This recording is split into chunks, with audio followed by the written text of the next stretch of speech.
This is Dustin J. Markowitz coming to you taped from the Gem along the Colorado River, Laughlin, Nevada, bringing you another rendition of Bowling Evolved. Joining me, as always, is my co-host, one of the greatest left-handers in PBA history, and the man who revolutionized wearing sunglasses on TV, predating Pete Weber, I might add, Drew Carey's favorite bowler, the one and only Eric Forkel. Eric, how you doing tonight? Great, Dustin. How are you, buddy? I'm peachy keen and hunky-dory, watching the rain fall outside my window here. Yes, it's that time of year. Get a little thunderstorms going on, especially around here. It's kind of nice. Welcome change here in the desert for sure. But before we get the show started, I do want to say we have to offer our apologies. We had posted that Michael Haugen Jr. would be on the show tonight, and unfortunately, due to circumstances beyond our control, Michael will not be appearing. We are hoping to get him down the road to do the show here, and once again, our sincerest apologies. I know nothing in life is ever perfect, and this is just one of those moments, I suppose. Well, yes, not even Mary Poppins was perfect. Remember, she was practically perfect. Wow. That's bringing a reference out, Eric. I can't lie. Only someone who's old like me can appreciate that, but I'll never forget that. Even Mary Poppins, she was practically perfect. So there you go. See, so you're okay. You're in good company. Feeling better now. Feeling better. There you go. Mary Poppins. So that's it. But, that's okay. We actually had a really great weekend, especially you, Eric. You might want to relate to the folks at home. You were back out there on the PBA with a big event here down in Las Vegas where you're at. Do you want to tell us a little bit about it? Sure, Dustin. We bowled the Ebonite South Point Mixed Doubles Tournament this weekend, held at South Point Bowling Center. Our host was Mr. Mike Monyak, and the tournament was kind of put together by Dave Watka from Ebonite, and the tournament was fantastic. And it's a mixed doubles tournament, so you've got some of the top women players, especially in this area, if not the country, and you hook up and you bowl doubles. I didn't have a partner because I wouldn't plan on bowling it, and the person I got hooked up with, her partner got injured. And it was a last-minute thing. We got put together on Wednesday or Thursday before the tournament, and we got to the final match of the tournament. We almost even won the darn thing. So talk about a match made in heaven. It worked out great. And we picked up a few bucks, but the competition was fantastic, and we bowled really well together. That's great to hear. It's stuff like that I want to try to get to our listeners, about going out bowling these regionals and having a great time. I mean, like we talked about last week, it's all about the experience of bowling out on the PBA, I would think. Well, of course, and especially if, when doubles are very challenging because you have to get along with the person you're bowling with, obviously, and you have to have a little bit of a chemistry. I had known Darius through the years. She's been an excellent women bowler in the Southern California area. She's in Visalia. I think she's the manager or the assistant manager at AMF Visalia.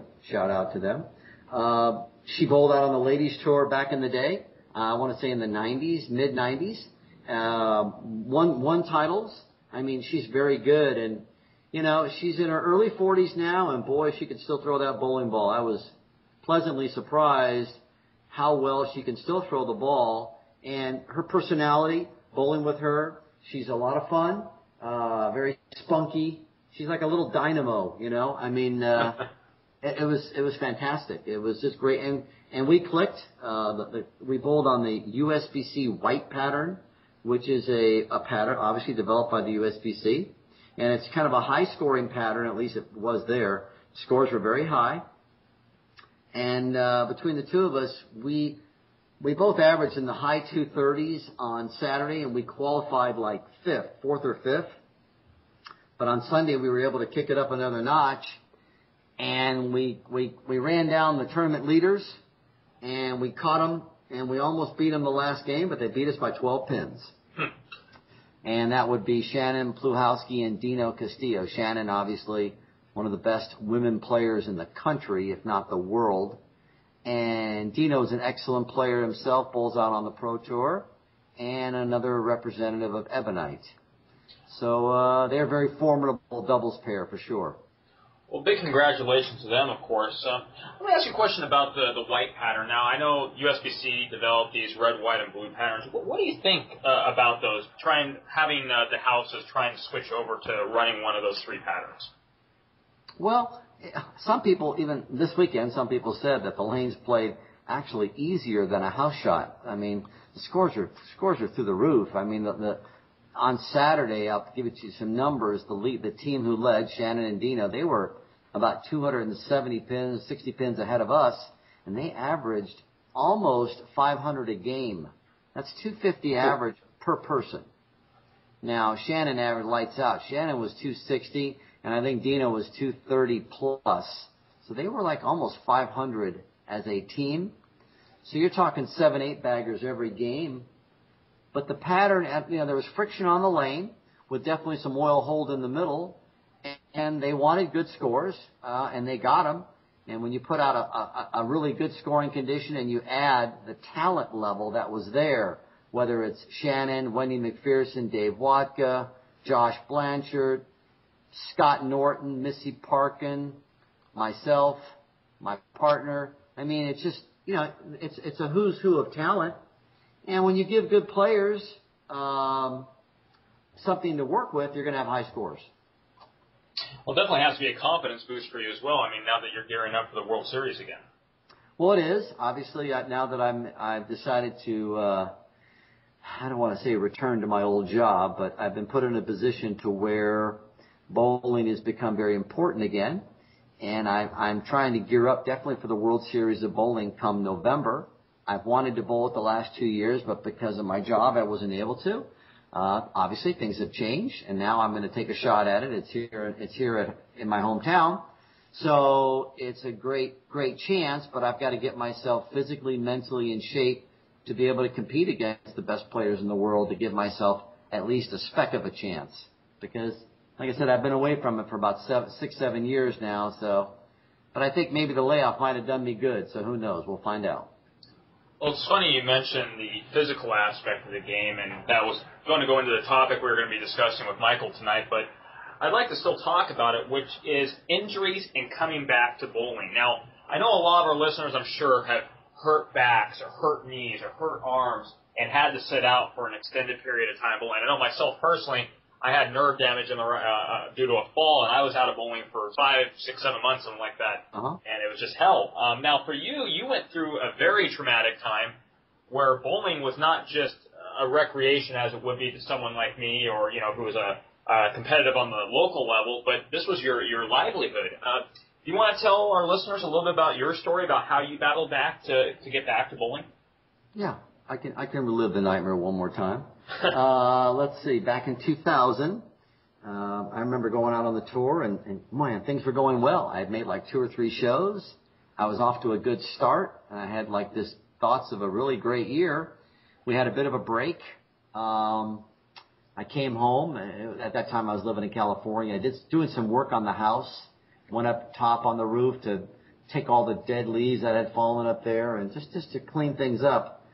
Well, I knew that I had a skylight up there, and the first time, obviously, I walked right around it, no problem. But unfortunately, that second time, as I'm walking backwards up there, I found that skylight again, and I went right through it. And when I went through it, I fell about 15 to 18 feet.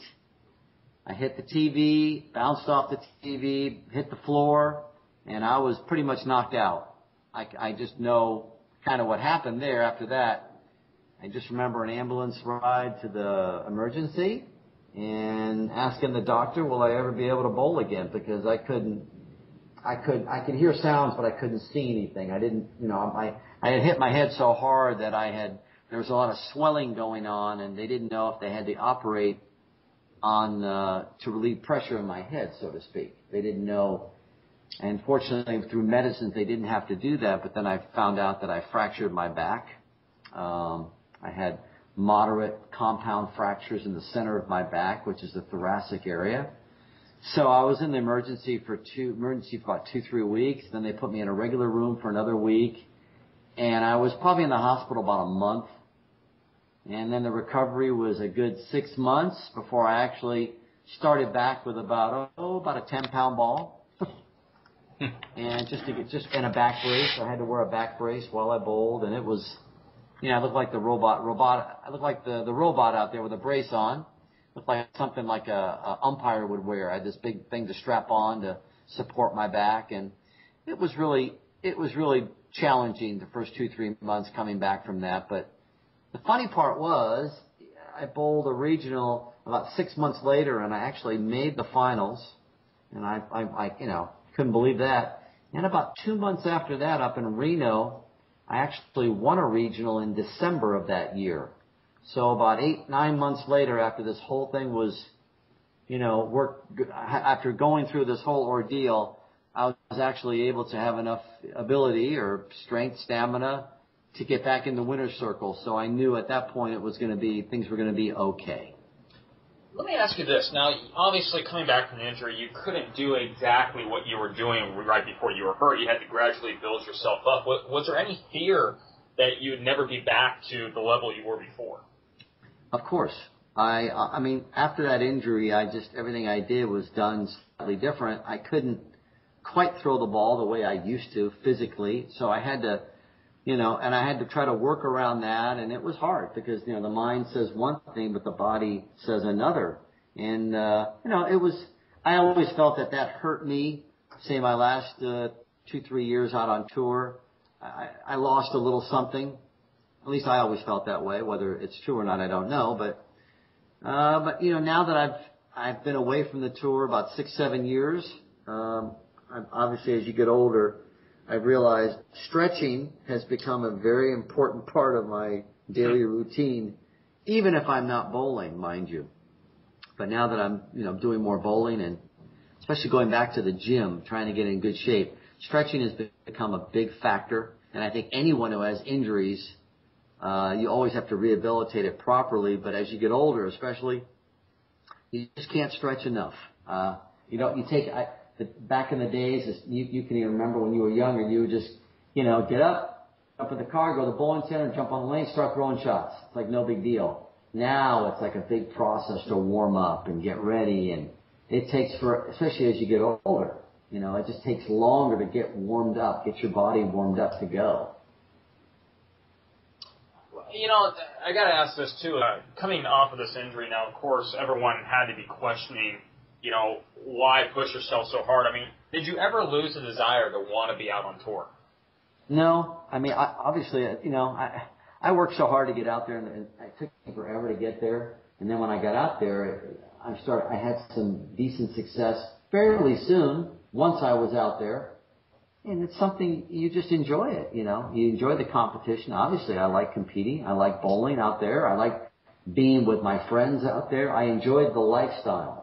It was a very difficult lifestyle. It's a very challenging lifestyle, but, you just get used to doing it. And at that point, I had already been out there 8-9 years.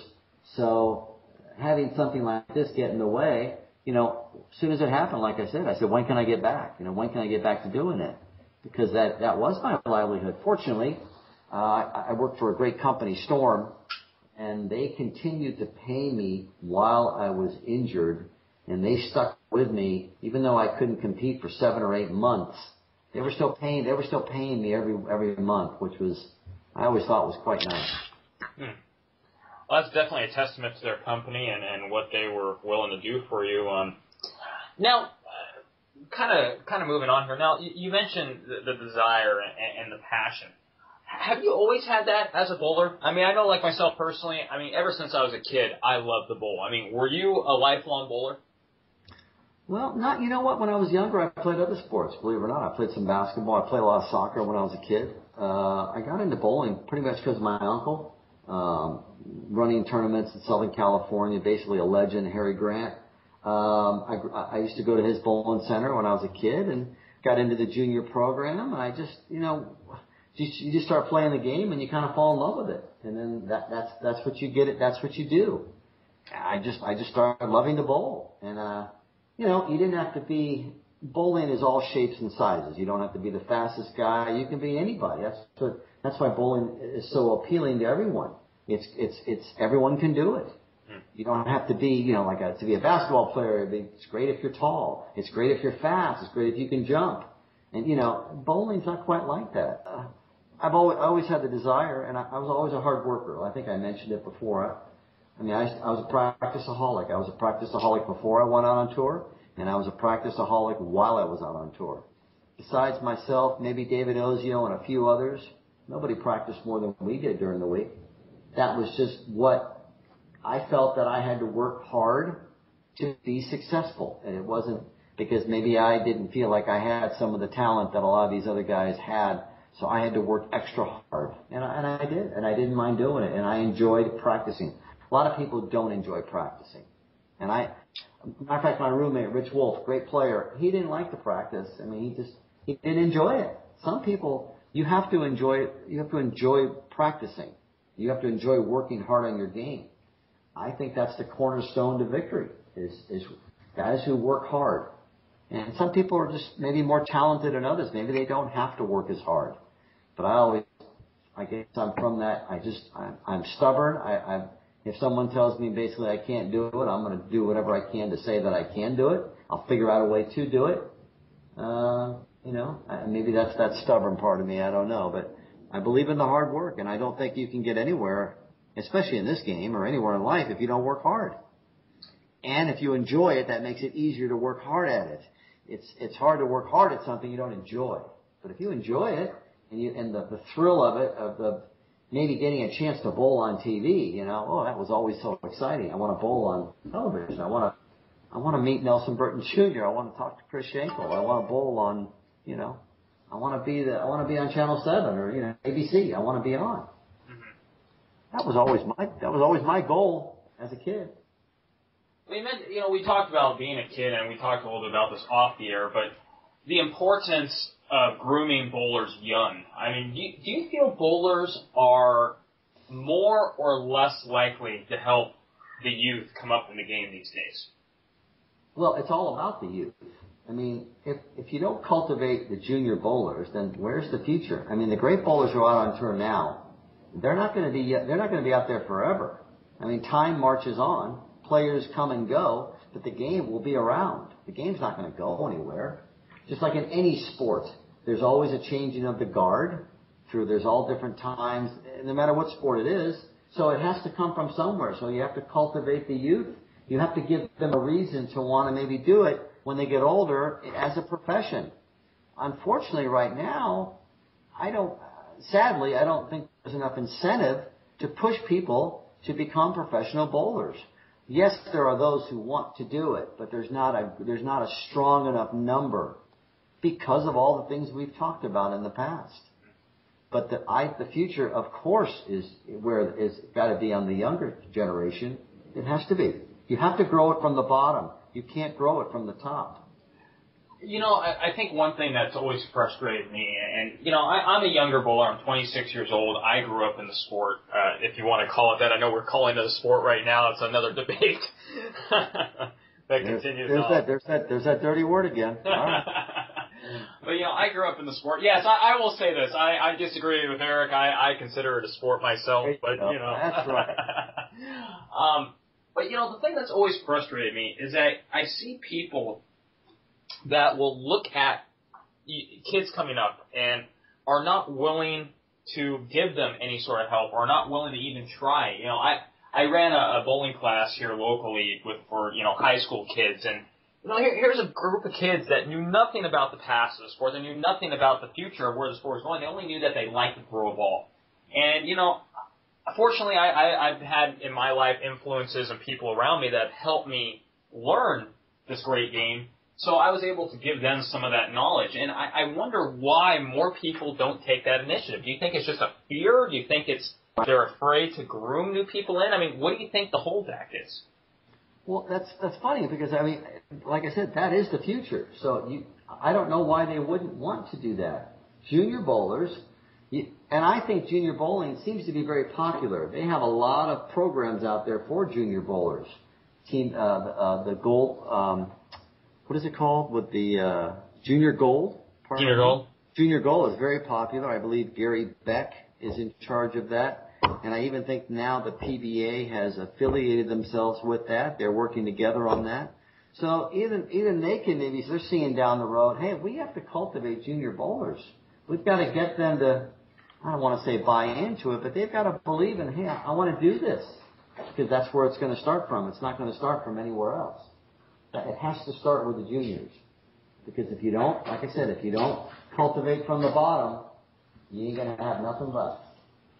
I think that's where one of the best things that now USBC, which is kind of a can of worms in itself, but I think USBC with what they've done with collegiate bowling has been a really fantastic thing.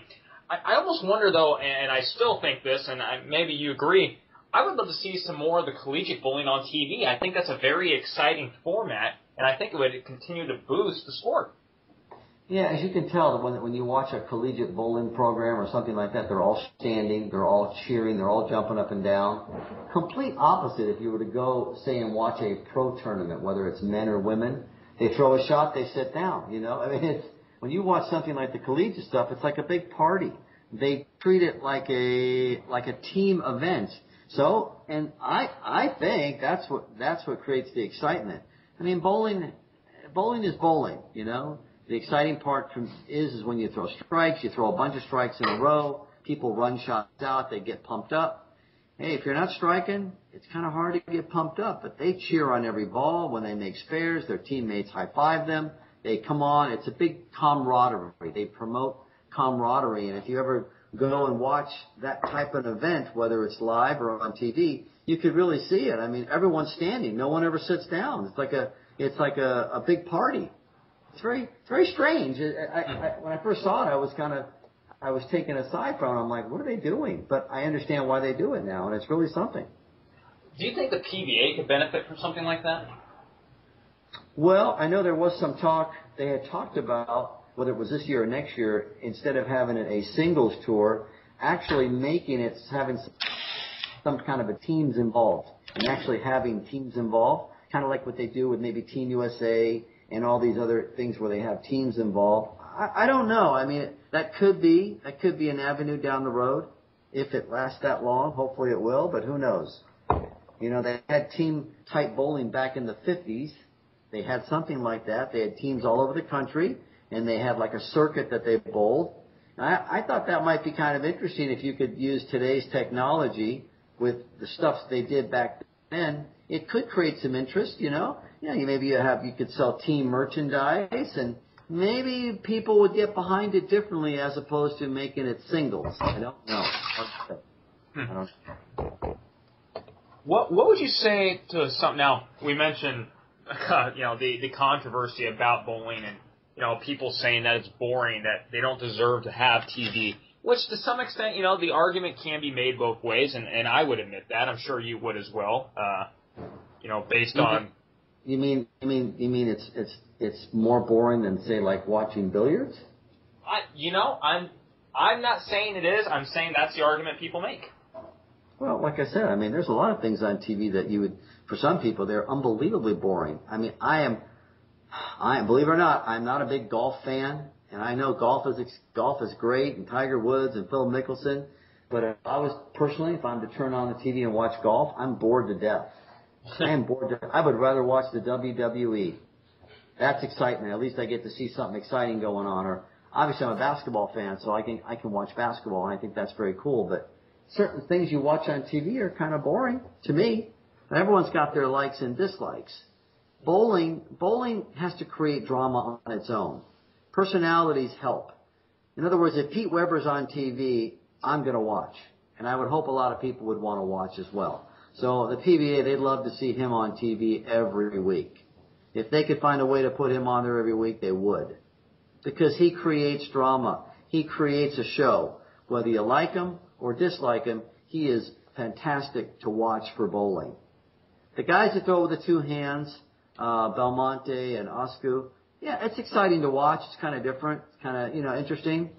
But you know what? Nothing's like watching Pete Weber bowl on TV.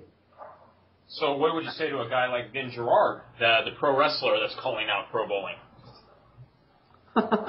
What would I say to him? Yeah, well, I would say if he wants to bowl any of those guys, have a good time. Nice try.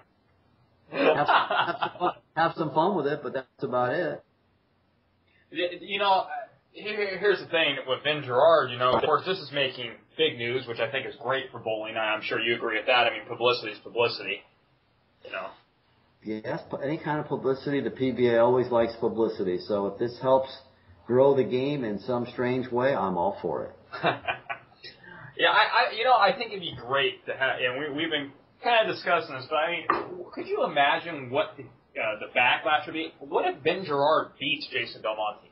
As crazy as that sounds. Well, no disrespect to Ben Gerard, but if he was John Cena, I think this could be a little more exciting. But he's not John Cena. He's Ben Gerard. But that's okay. He could be Ben Gerard. And if he happened to beat any of those guys, well, I guess anything's possible. They always say anybody could beat anybody in a one-game match. But I would just about bet the house that he would probably lose.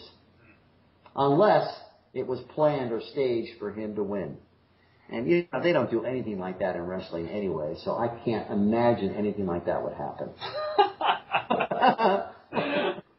Well, I'll tell you right now, I mean, I personally, and, we've been talking about, I would love to see Ben Gerard on our show. I would love to see you guys talk a little bit about the merits. What's his phrase? We bring the gravy and he'll bring the turkeys. I believe that's the new catchphrase of his. It's not Thanksgiving, but we can discuss. I like turkey. I like the holiday. I like mashed potatoes with gravy. So hey, if he wants to talk about food, we can talk about food. I think he's talking about smashing with turkeys on the lane, Eric. That's all. Oh, okay. Well, he can do that too. I mean, we could talk about bowling if he wants, or we could talk about his wrestling. We can talk about whatever he likes. Whatever makes him happy, we'll discuss. I'll tell you what, I'll throw a challenge out to Ben Gerard, if you're listening. Come on the Bowling Evolved show. Let's actually hear what you got to say, about our sport or game, if you want to call it that. What's your opinion? How does pro wrestling compare to pro bowling? I think that's a very fair request, right? Hey, I'm all for it. I said, Ben, if you're listening, if you want to come join us, I'd be glad to speak to you, buddy. I'd like to have you on the show. And remember, if you guys are listening to our podcast and you've not yet checked it out, please go to our Facebook page, facebook.com/Bowling Evolved. You want to see Ben Gerard sit in with us? Let us know about it. Write on our wall, or you can always write us, of course, at bowlingevolved@gmail.com. Speaking of which, that's going to take us into some very interesting questions we had this week. I want to thank everyone that has posted on our wall. We, as always, are happy to answer any and all questions that we can. Even the questions that we can't, we will try to find some answers for you, which I'll get into that in a second. I guess the first question that I want to go into, if you're ready, Eric. I'm always ready, Dustin. We had a question here from Jessica Ariano, who basically wrote in. I'm going to summarize it. She wrote a few things. She wrote some very long, which, Jessica, no offense. I don't mean this offensively. I love what you wrote, and we appreciate any and all, so keep on bringing it in. But basically, she wants to know how to hook the ball more. She has a Wild Ride right now, which I believe is an older ball, as we had discussed before. She wants to know what's going to help her hook the ball more. Definitely a product of the modern game, I would say. Yeah, I mean, hooking the ball, you can buy the most modern ball on the market, the most hookingest ball, but if you don't throw a hook at all, the ball's not going to do much. It'll curve a little bit, but it's not really going to hook and finish the way it might be advertised. Regardless of the ball, you have got to learn to put some rotation or revolutions on the ball. It doesn't have to be a lot, especially nowadays. The balls do most of the work for you. But you got to put something on the ball to allow it to rotate, to have it turn and hook toward the pocket. So, and there's plenty of balls out on the market. Obviously, it just depends on what brand you want to go with, but they all have good hooking, you would call hooking bowling balls. I believe the ball that she's talking about I'm pretty sure it's a Brunswick ball. It's kind of a medium ball. Because we don't know how she throws the ball, it would be kind of hard for us to discuss or describe what would be a better ball for her to throw. Now, if she has the ability to take some video and she could send it to you or send it to us, we could take a look at it, and then maybe we can make a recommendation. Maybe that's something for the future that we could do on this show. Well, there's something for our listeners, too. I mean, I know we can't guarantee if we got 1,000 videos to do all 1,000 at one show, but... it would just be a very long show. But, Jessica, if you're listening in, which I hope you are, you've been listening to our podcast so far, please, if you're able to take some video, send it on over. I'm sure Eric would be happy to break it down, as would I, and we can give you a little bit better estimate of what you're doing. We're going to keep going on with the questions and comments here. We had another one from Sheldon Shapiro. Basically, to me, great job, Dustin. We need video. I don't know. I really don't know what kind of video you guys want. I mean, Eric and I are not in the same room. Eric is in Las Vegas, or Henderson, I believe to be more exact, if I'm not mistaken. Yes, I'm not in Las Vegas. Please don't say that I am in Henderson. You don't want to be in, like, North Las Vegas there, Eric? No, I'm not in North Las Vegas. I am in Henderson, even though the PBA puts me down out of Las Vegas. That's where, on my name, this past weekend, I'm listed out of Las Vegas. They can't seem to get that Henderson down, but that's okay. I guess they don't want me to be in the same city as Wendy McPherson. Wendy McPherson is listed out of Henderson. I'm listed out of Las Vegas. I don't know what. Once again, I get slighted. What am I going to tell you? I don't know. Conspiracy. Again, it's always, it's always out there to persecute us poor left-handers. I understand. But I don't want to discuss that again. No, We're not going down that road. Oh. Well, I was going to say, I'm here in Laughlin, he's in Henderson, and I don't know what kind of video you want. We could do where he and I are, actually I'm currently sitting in an office, and he's currently in, I believe, his home, and, I guess we could do video of us sitting in front of our computers if that's that's an exciting thing for you guys. But, I mean, I'm going to send that out to our listeners. If we do video, what would you like us to put? I mean, this show is about you. We're here to hopefully entertain and enliven with Eric's knowledge. I mean, we hope to do everything we can between our own unique experiences, mainly his unique experience, of course, in the PBA. Tell us what you guys want. I mean, I would love to do video. If you guys, if that's what you want, us sitting in front of our monitors, that's what we'll give you, I guess. I mean, Eric, anything to add to that? Well, if I've got to sit in front of my I'll do it. If they want to see a picture of my smiling face in front of my in front of my computer, that's okay. Whatever it takes. I don't know what kind of video they're looking for, but we'll do what we got to do there. How's that? Sounds good to me.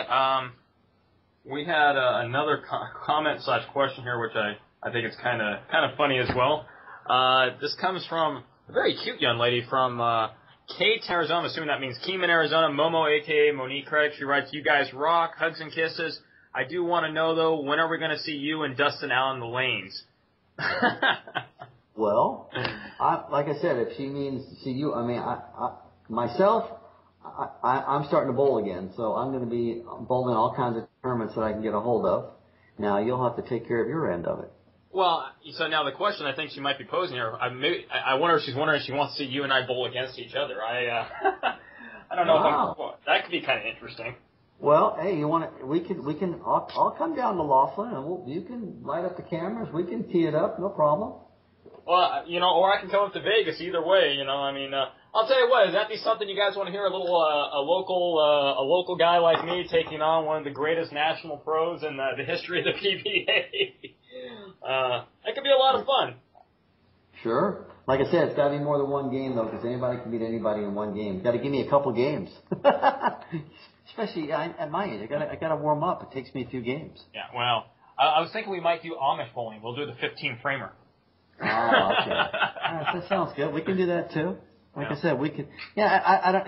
Whatever they want, we'll work something out. I'll tell you what. I'll pose that question to our listeners too. Would you guys like to see? I guess me get smoked by one of the greatest pros in the history of the game. That's terrible. I'm gonna get. Well, like I said, nowadays, you can throw strikes. I think you know how to throw a bowling ball. You know how to knock down pins. And technically, when you're bowling, you're not bowling against really an opponent. You're bowling against the pins. You're not bowling against really anyone. I was always told that, honestly. It's you against. A lot of times when I'm bowling, it's me against myself. To be honest with you. Do you think you're your own worst enemy out there? Absolutely. I think most bowlers are. Absolutely. There's no doubt about it. Most bowlers are their worst enemy. But certain times, certain elements create more problems than others, but yeah, bowlers create a lot of problems for themselves, no doubt. They create a lot of problems. Now again, you've been in a lot of these situations, but can you name a time in your mind that, your head got in the way of you possibly winning an event? I know we talked a little bit about like a couple times you missed a spare for a tournament. Was that you getting in the way of yourself, or or something else? Well, just under the pressure at the moment, just making a bad shot. I mean, great players do it all the time. I mean, I think it was either last year or the year before, or it might have been I think it was the U.S. Open. Nika needed a mark to win or something like that. I think he left the 10 pin, he missed it, and Duke won sitting on the bench. I mean, and those are two great bowlers. So it happens to the best. The trick is not to let it, you don't want it to happen to you. I mean, I've been in a situation back in the day where I was on a couple shows, or I missed some spares, or hell, I even threw a gutter ball in the TSC in '94, and I did make the spare. I was playing the gutter, I was playing way out, and I missed, obviously. Under the pressure, I missed, and I had the lead against Norm Duke. It was about the sixth frame, and I missed left, and it just didn't hook back. Those gray boards never hook back, and I threw it in the gutter, and unfortunately, it cost me the match. It cost me the match. It cost me about 30 or 40,000. It cost me another major, and it was a mistake, obviously. And he came back at the end of the match and he beat me. So you make mistakes on TV. A lot of times, bowlers, like after a commercial, coming back from a commercial break, that was always tough to make that shot because you're sitting, you're waiting, and then they fire it back up again. Now you got to make a good shot. So mistakes happen, and sometimes you could say the person choked or he just didn't handle the moment. There's a lot of ways of describing, when athletes or bowlers fail in anything, but it happens. And the thing is, the more times you get to a certain spot, or I say the more TV shows you may make, the more chances you have to fail, or the more chances you have to succeed. It depends on which way you want to look at it. Let me ask you this. I mean, do you consider that I guess you would call it the most embarrassing moment in bowling, throwing a gutter ball on national TV? I would probably say that's probably my most embarrassing moment, throwing a gutter ball on TV. I mean, I've shot 160 on TV and lost, of course, and you know what? I've shot 250 and lost. And I always used to say, if you make a lot of shows, everything's going to happen. Good things are going to happen, bad things are going to happen, and the more times you would get there, maybe the more comfortable you would be on TV. Guys like Walter and Parker and Barnes, all the guys who make TV like every week. You would think you get more comfortable on there, and the more comfortable you get, it turns into like your own little private TV show. And you get acclimated, you feel comfortable. That's a different environment bowling on TV, at least I always thought it was.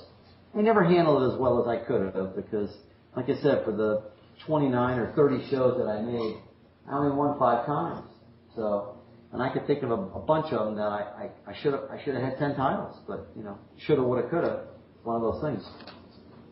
I mean, everyone makes mistakes on TV. I mean, for a while there, they would give Barnes such a hard time because he'd always make a bad shot or he'd miss a spare. As a matter of fact, I think when Haugen won the TSC at Red Rock a few years back, I think Barnes did miss a spare somewhere toward the end of the match to allow Haugen to come from behind to beat him. If Chris doesn't miss that spare, then he can't beat him. So, I mean, there's always things that happen. And if you always say, well, if you wouldn't have done this, you wouldn't have done that. But that's part of the drama. That's what sports is all about. There's always something that's going to happen that's going to push it one way or the other. That's why people watch. That's what makes it interesting. Because if it hadn't, if you knew it was going to happen, maybe it's not so interesting. It's kind of scripted. Indeed. Well, that's going to take us here to the end of the show. Eric, do you have any final words of wisdom, any final thoughts tonight? Well, I thought the show was great tonight. I would like to give a quick shout out to my partner, Darius. She bowled fantastic this weekend. I'm glad we got a chance to hook up. I always knew you were a good player, and I got to witness it for about 21 games. And we came within an eyelash of winning the tournament. So hopefully down the road we'll get a chance to bowl a few more doubles tournaments. This old guy will keep trying to get in shape, so not to embarrass anyone and do my job. And after watching you bowl this weekend, I know you can do your job, and you did it very well. And it worked out great. And I enjoyed bowling with you, and hopefully we'll get some more tournaments in down the road. I don't know where people want us to go. Like I said, with that video, that might be something we'll have to figure out for the future. If they want to send in some videos for us to look at, bowling videos, that is, not other kind of videos. You want to do the right thing here. We'll be glad to take a look at it, or at least I will. I can tell you what I see. But I think that might be kind of cool. And I know we'll have some people. I'd like to, like I mentioned to you, I'd like to get Paula Vidal on this show. She's trying to spearhead basically women's bowling back into the forefront again. I would definitely want her on this show. And we'll try to get Michael on down the road, and I'm just going to try to get a hold of my Hall of Fame buddy, David Ozio. I'd like to have him on because heck, I just have to sit back and I won't have to talk because nobody can out-talk him. And it'll be just like the old days. I'll just let him talk and I'll just listen. And he'll rag on me and tease me, and it'll be just like the old days. We can do that. And you'll get to laugh. You'll enjoy that. It's okay. I'm also hoping that I can get to talk to Butch Sofer, because I think that would be a lot of fun to have him on the show as well. Yeah, I think it's fun sometimes to talk to those guys. Like I said, Ozzy, a Hall of Famer, one of the greatest, classiest games, not person, but classiest game, don't tell him I said that. One of the greatest looking games of all time. It's just got a great fundamental game. And, he's a Hall of Famer. 10, 12 titles, whatever he had, and just a great bowler. And he's got a lot of stories, I'm sure. I mean, of course, he's a lot older than me. He's going to have more stories. Guys who are older have stories. I mean, that's just the way it is. And I think the tour back in those days might have been a little more fun. But, I haven't been out on tour in 6-7 years, so I don't know if it's any fun right now. It doesn't look like much fun, but maybe there's some people out there having fun. Well, I sincerely hope so. I hope the tour continues to thrive, or, starts thriving again, I should say. They're definitely on a direction, and hopefully it works out for them. Well, that's all we can hope for, because we talk about the junior bowlers, and you want them to have something to look forward to. If for some reason professional bowling or this type of bowling goes away, I don't know where they're going to take this after their junior days. Usually they'll get out of juniors and then they'll just be done with it, because there's nothing to aspire to be. You have to aspire to, if you want to be a professional bowler and bowl on TV, you have to aspire to do that. If it's not around, then why would you want to do it? Most definitely. And again, I want to give a quick shout out to everyone that has written in, that has posted on our Facebook wall. We sincerely appreciate everything you guys are putting up. And remember, we appreciate any and all comments, again, on our wall at facebook.com/bowlingevolve, or at our email, bowlingevolved@gmail.com. Again, if you guys want to send in video, or you have questions, suggestions, ideas, rants, hate mail for Eric, because I know I'm not going to get any. I don't get the hate mail.